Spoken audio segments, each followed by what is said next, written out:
কুমির আর বানরের গল্প। এক নদীর ধারে একটা বট গাছ ছিল, যেখানে এক বানর বাস করত।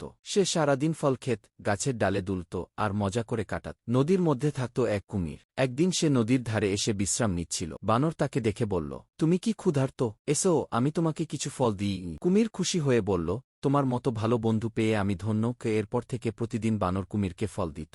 একদিন কুমির তার স্ত্রীর কাছে গল্প করল বানরের কথা। কুমিরের স্ত্রী হিংসা করে বলল, এই বানর তো অনেক সুস্বাদু ফল খায়, তার হৃদয় নিশ্চয়ই মিষ্টি হবে। তাকে একদিন নিয়ে এসো, আমি তার হৃদয় খেতে চাই। কুমির দোটানায় পড়ে গেল। সে একদিকে বানরের বন্ধু আর অন্যদিকে স্ত্রীর কথা। শেষ পর্যন্ত সে বানরকে বলল, চলো, আজ আমার ঘরে চলো, আমার স্ত্রী তোমার সাথে দেখা করতে চায়।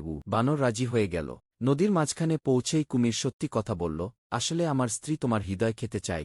বানর চটপট মাথা খাটাল।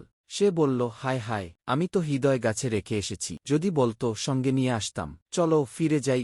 কুমির ঘাবড়ে গিয়ে বানরকে ফিরিয়ে নিয়ে এল। গাছে উঠেই বানর হেসে বলল, হৃদয় কি কখনো শরীর থেকে আলাদা থাকে? তুমি আমার বন্ধু হতে পারতে, কিন্তু এখন আমি আর তোমার সাথে কথা বলবো না। নীতিকথা, বন্ধুত্বে বিশ্বাসঘাতকতা কখনো করা উচিত নয়।